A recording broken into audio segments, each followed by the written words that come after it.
Good evening and welcome to the Wednesday, July 17th regular council meeting, and we're beginning at 6:03 p.m. Just before we begin our agenda or the confirmation of the agenda, I just wanted to let the public know that Deputy Mayor Wiley cannot be with us tonight for the public meeting. I was in a conversation with him this afternoon, and his niece, his 10-year-old niece, has passed away after battling a lot of health concerns. So he just felt that he couldn't perform, and it was just too much as far as how the family is dealing with their grief and the loss of this little girl. I never met her, but I did follow her a little bit on social media, and she seems like she was quite the little firecracker, vivacious, fun, and happy. And I know this is a tragic loss for Councillor Wiley's family, and the loss of his niece is going to affect them all. But he did want to point out that his family has a very strong faith, and this is helping them through this situation, so he will not be here tonight. Thank you. At this time, I'd like to confirm the agenda. Are there any emergent items from any of the councillors tonight? Anything from Ledge Services? Thank you, Worshiping Council. Administration did receive a request for the following additions to the agenda. Items 12.5, Council Dialogue Advice from Officials, FOIP Section 24(1)BI. Item 12.6, Code of Conduct Disclosure Harmful to Personal Privacy, FOIP Section 17(1). Thank you. Any other amendments? Then I'm looking for a motion to confirm the agenda as amended. Councillor Peterson. Your Worship, I'd move that Council adopt the July 17th, 2024 regular Council meeting agenda as amended, and that we include the additions 12.5 Council Dialogue Advice from Officials, FOIP Section 24(1), subsection BI, and 12.6 Code of Conduct Disclosure Harmful to Personal Privacy, FOIP Section 17, subsection 1.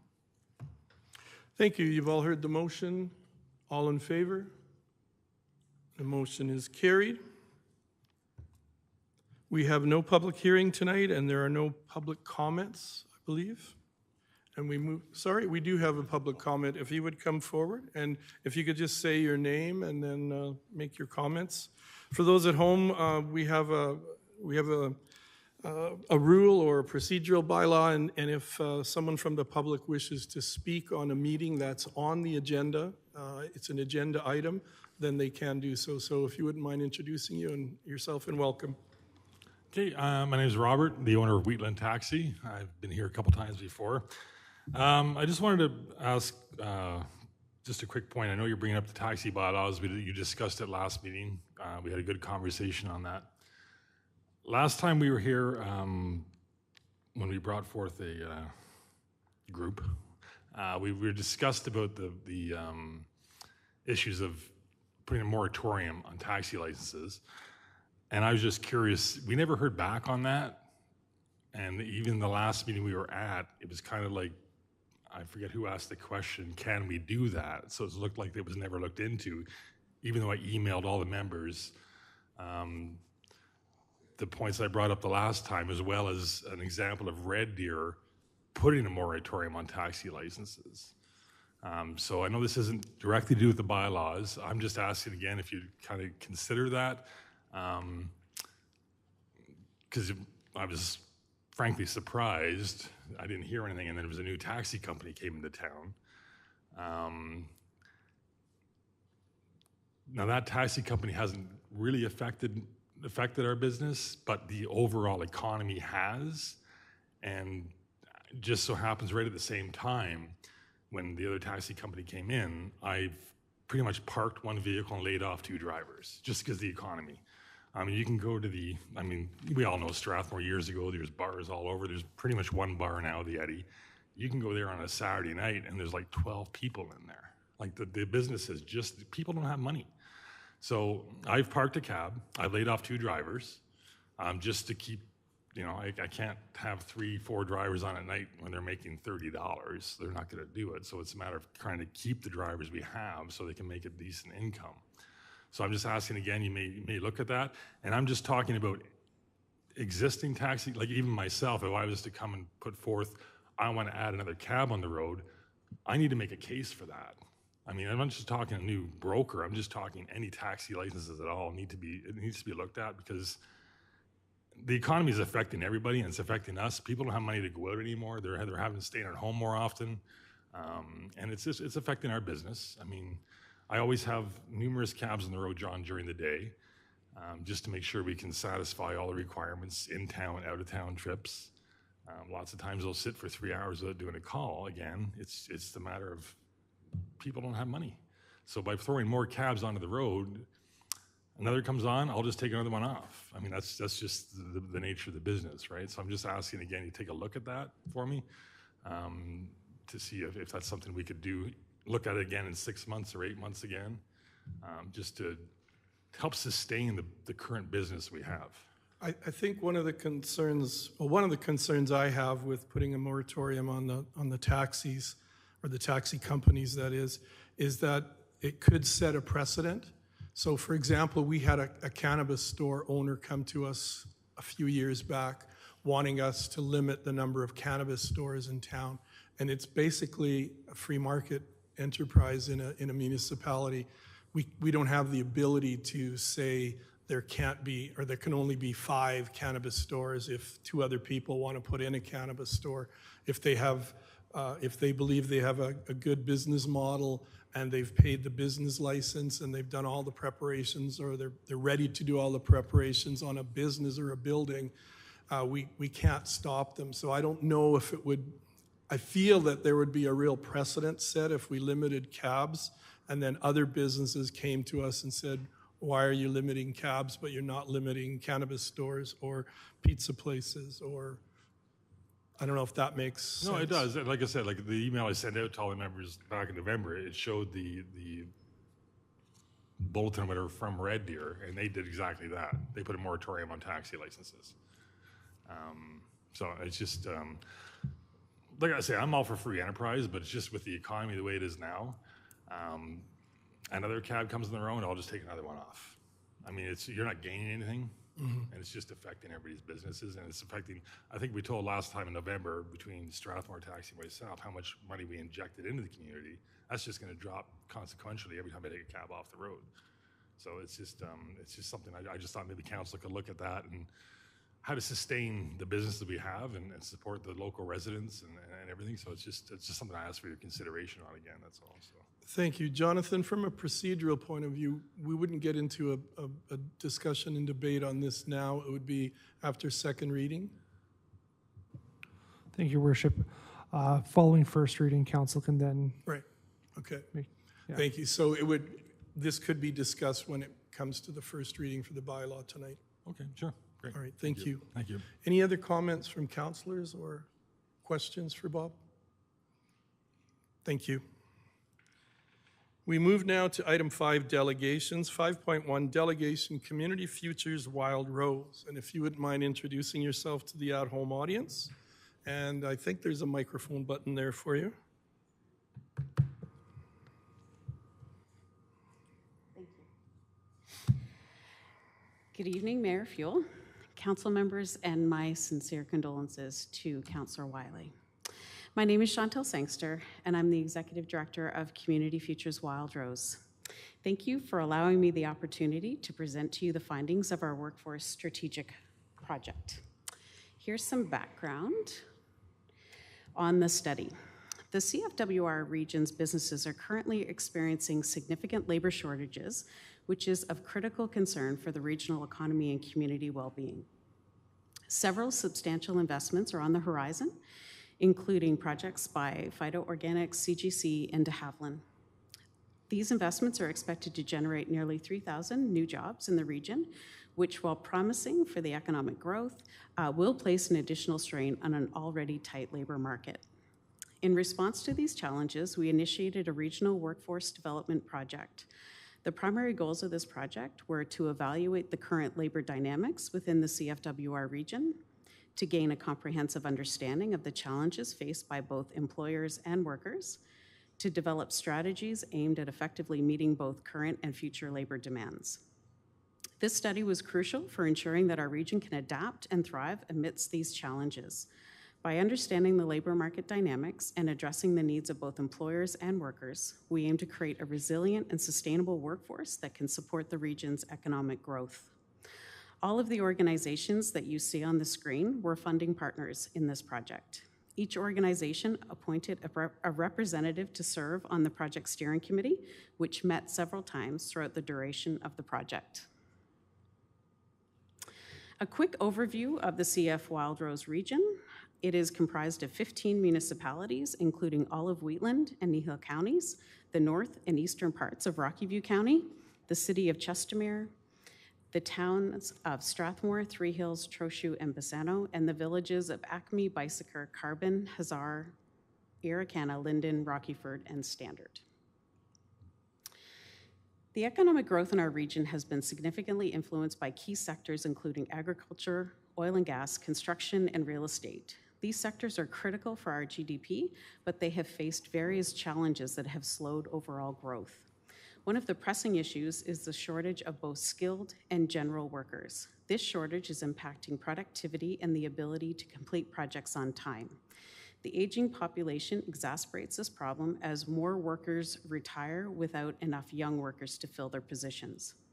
Our region's population is aging more rapidly than both the province and Calgary. This demographic shift implies that the workforce will continue to shrink if measures are not taken to attract and train young workers. The labor market is experiencing a significant shortage of workers. Despite 80% of the job market comprising general and skilled labor roles, only 10% of the population has a background in trades. This mismatch is a critical barrier to economic growth and development. Although overall GDP growth has been sluggish during the aforementioned challenges, certain sectors like construction are expected to see a positive trend. This sector in particular is poised for growth driven by upcoming investments. I'm trying to. Thank you.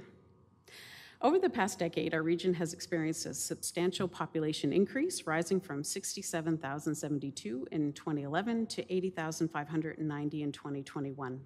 This growth rate is significant and reflects broader demographic trends within the area. Chestermere has been a standout with its population soaring by 50% from 14,824 to 22,163. This rapid expansion highlights Chestermere as a key area of development and residential attractiveness within the region. Rocky View County and Strathmore have also seen notable increases, growing by 20.3% and 16.5% respectively. These areas are thriving and continue to attract new residents, contributing to the overall regional growth.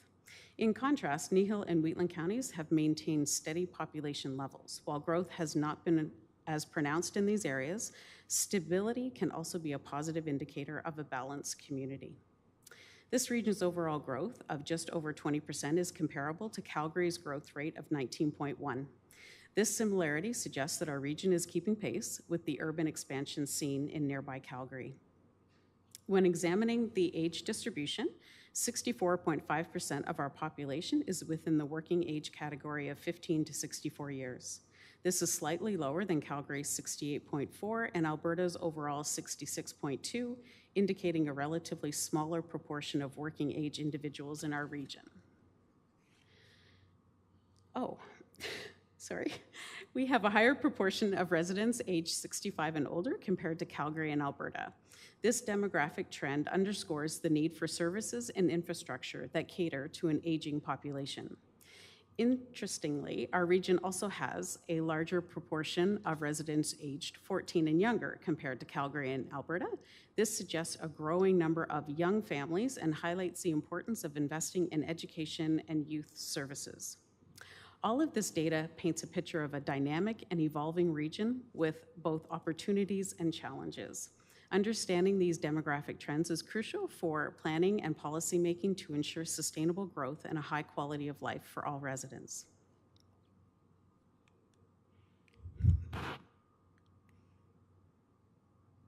Don't know why.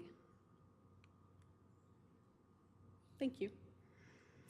On this slide, we'll be discussing the education attainment of our population aged 15 and older and how it compares to the broader regions of Calgary and Edmonton. Those with no certificate, diploma, or degree, we observe that 17% of our population aged 15 and older does not hold any certificate, diploma, or degree.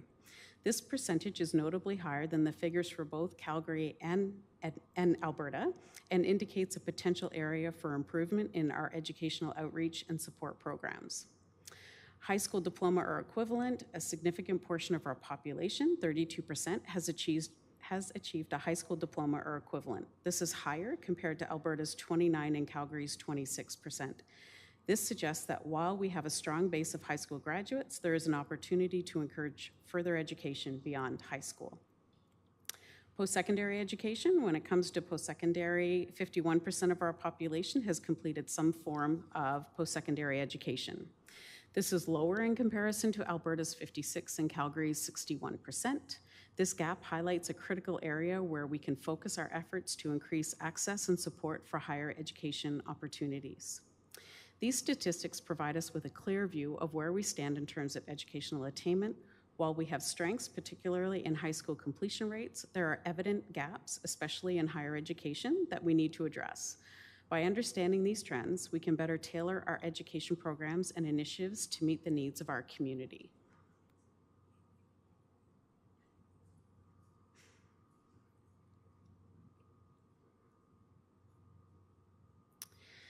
This slide will provide an overview of unemployment rates, skill shortages, and the impact on various industry sectors. We start with the unemployment rate. In 2021, the CFWR region reported an unemployment rate of 9.8%. This figure is notably lower than the unemployment rates in both Calgary and the broader Alberta region, indicating a relatively healthier job market in our area. Moving on to skill shortages, we see a significant gap in our labor market. Despite a high demand for general and skilled labor, comprising approximately 80% of all available jobs, there is a mismatch in the available workforce. Only 10% of our population has an apprenticeship or trades background, while 40% hold a college degree or higher. Your Worship, she may be on the wrong slide. I could be. Yeah. Can you go back one?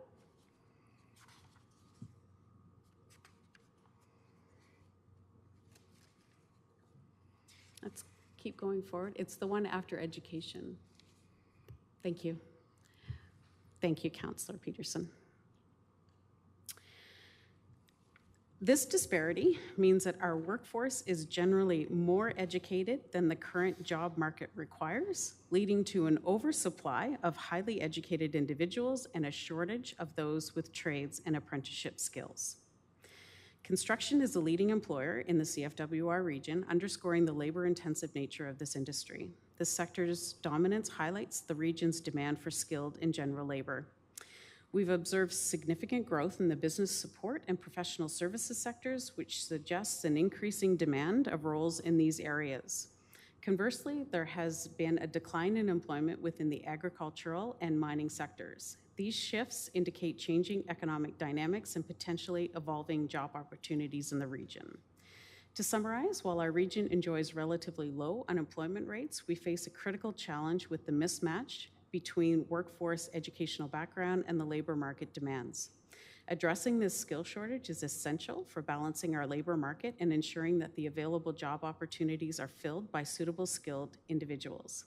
Additionally, the shifts in sectorial employment highlight the need for adaptive workforce training and development programs to cater to the evolving economic landscape.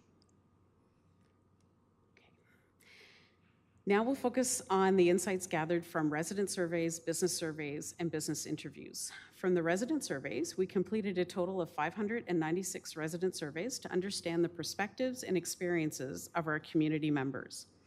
A significant majority, 74.2% of residents, have lived in the CFWR region for 6 or more years, suggesting a stable and established community.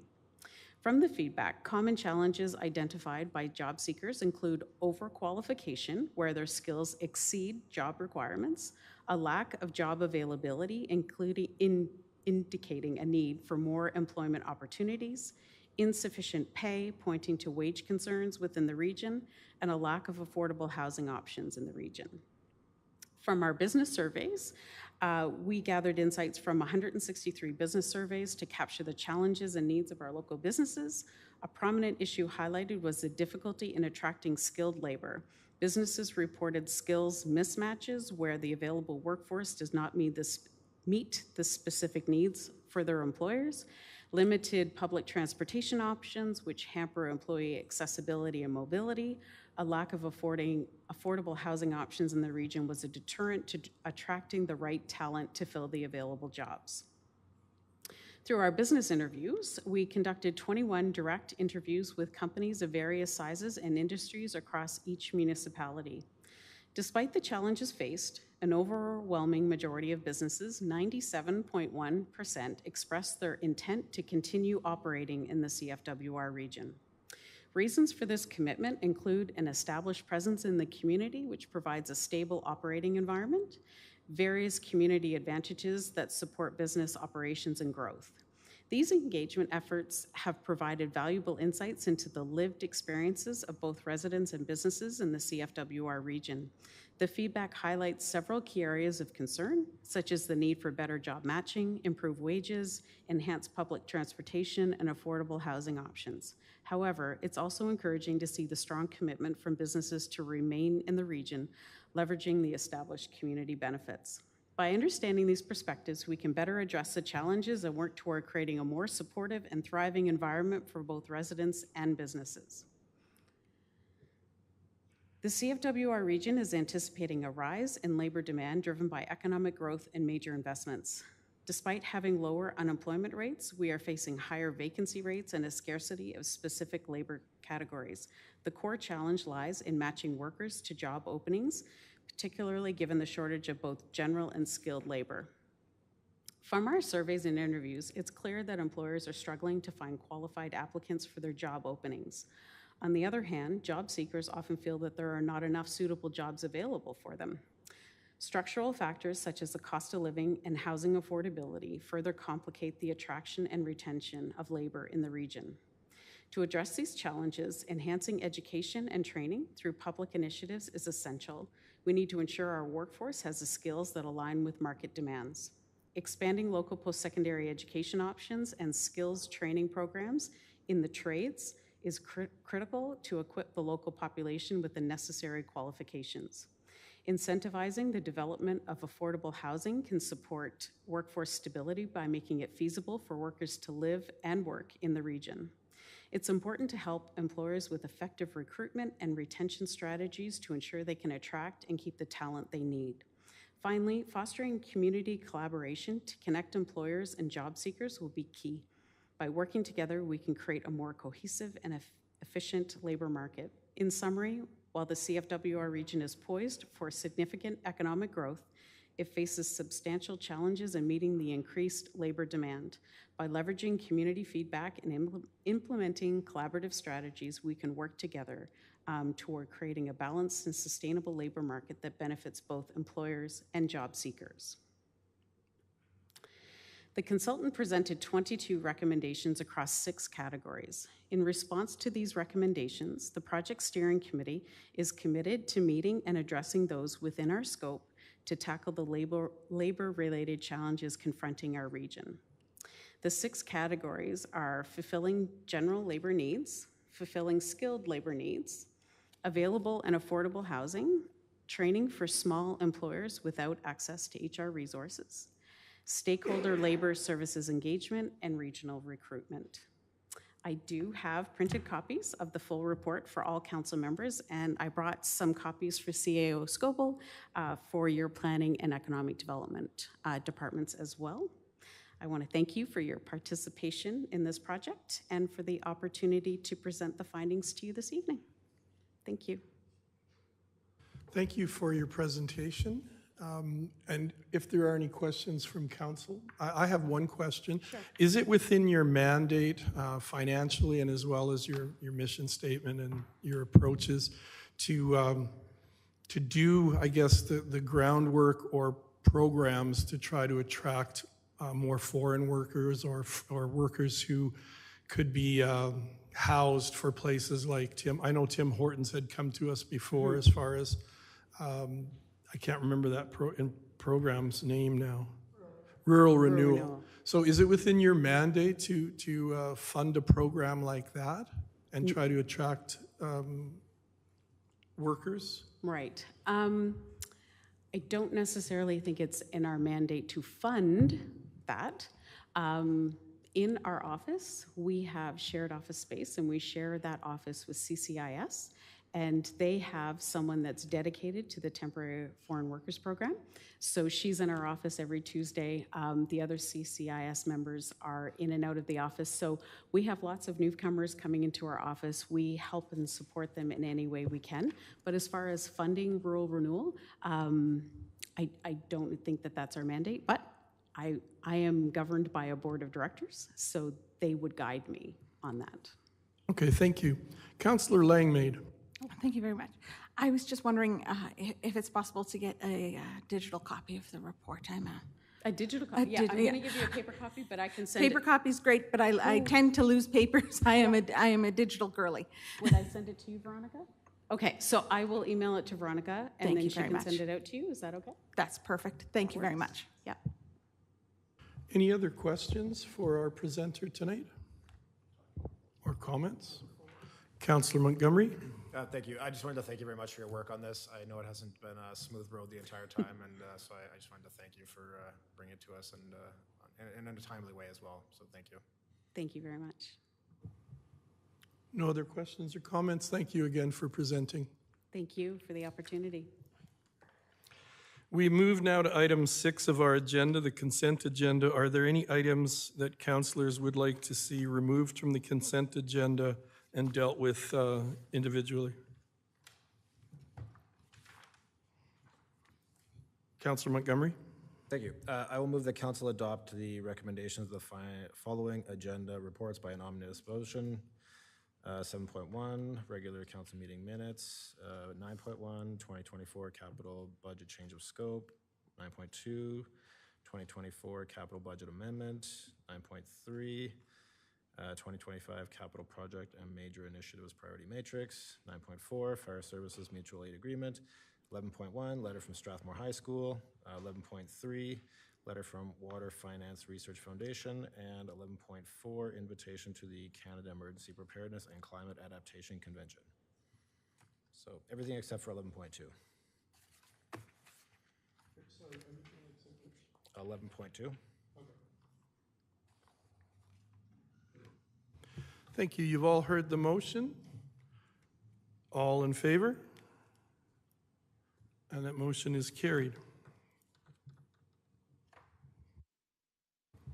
We move now to item 8, bylaws, 8.1, taxi bylaw number 24-06.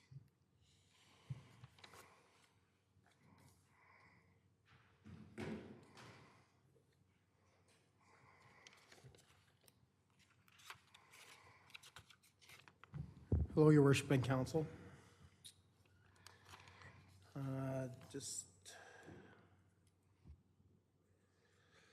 So I'm here to speak to taxi bylaw number 24-06. As council recalls, we were here approximately a month ago at the Committee of the Whole, and there's following that, we've made some changes, and hearing back from council, we've made some following changes to the bylaw. Let's see, the clicker works, so that's a good sign. Summary of the changes, and I'll walk through quickly, and then if there's any questions from council, I can make myself available. We've included some new definitions for caregivers, peace officers, public conveyance, and taxis. We've made some revisions to the broker licenses, some grammatical changes, and has directed by council the removal of the dispatch system, the 24-hour requirement. We've made some revisions to the chauffeur license sections to provide some more clarity and eliminating the first aid and CPR requirement as directed by council. We've made some revisions to the taxi license sections to include or exclude nonprofit and caregiver vehicles. Revisions to the mechanical inspection sections to ensure more regular inspections. Revisions to the vehicle provisions, and this was as directed by council, to update to make it less onerous for the operators. And finally, it's an updated section on penalties. Here is a lot of these things that have already been circulated into your package. So if there's any questions of council regarding these changes or the bylaw, I'll do my best to answer them. Thank you, Mark. Questions for Mark? Councillor Peterson? I'm not sure whether my question is appropriate in this environment, but you can tell me if that's not the case. So I know that you did an enormous amount of research over a very long period of time that even predates this council in terms of taxi licensing. And I'm wondering if there is ever a time where there is an optimum population level or capacity level that would indicate a point in time where the town or the municipality would issue broker licenses like Calgary does. And I don't know if you have that information or you looked in that direction. Through the chair, Councilor Peterson, we haven't gone into that depth of that analysis to determine where that threshold is. Obviously, Mr. Seabrook has his opinions, and we've done some significant research, and some of the communities that we've explored that are similar sizes actually don't even have taxi bylaws. They've actually eliminated. So obviously this bylaw has some history that, as you indicated, precludes before this council, but we feel that there's enough merit to the existing bylaw unless council wishes to go in a different direction. Thank you for that. Any other questions for Mark? Then is someone prepared to put a motion on the floor?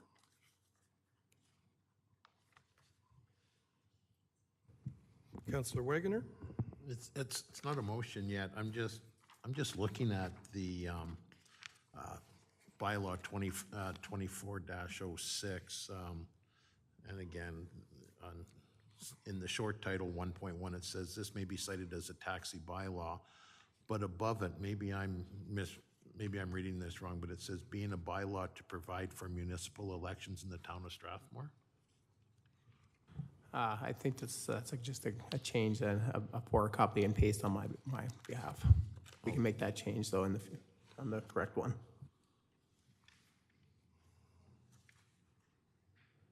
Okay, that was just.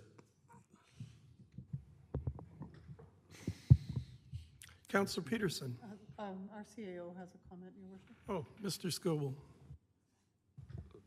Thank you, Chair. I think we actually have to make that change right now and present you a physical copy if you want to pass this bylaw tonight, removing that error in it.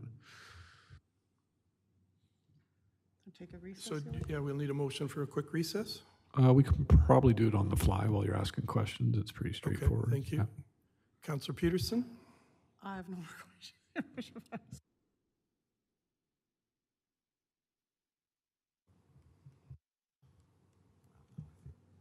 Councillor Langmaid? Thank you, Your Worship. I'm just looking here at, I hope I'm looking at the right versions. In the change log section of the report that you presented to us, it talks about vehicle provisions, section 11.1, replaces or deletes in it. And I believe this says that the intention is that we delete subsection 11.1 A through H. When I looked through the document, 11.1 A through H is still contained within the bylaw that I have in my package.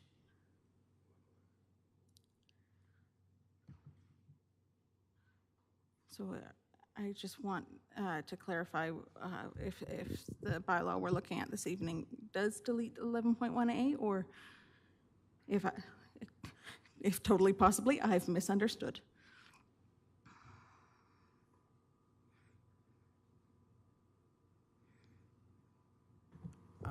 Through the chair, the package that I see in the clean version, there was significant changes, and so when it was renumbered, if you look at the clean one, it should go initially from A through H and then gets revised through A through E on page 53 of the package.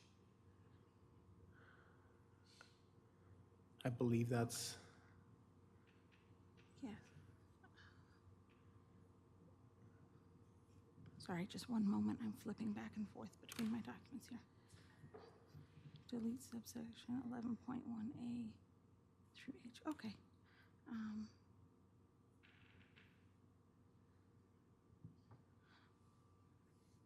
Okay, thank you. I'm going to have just one more look. Yeah, through the chair, there were significant changes, and when you track the changes and provide a clean copy, some of the numbering doesn't translate well in the summary document. So that's trying to do our best to provide you a clean copy as well as track changes. Absolutely. It gets confusing when you, and confusing for me specifically. And I apologize if I've made an error here, so thank you.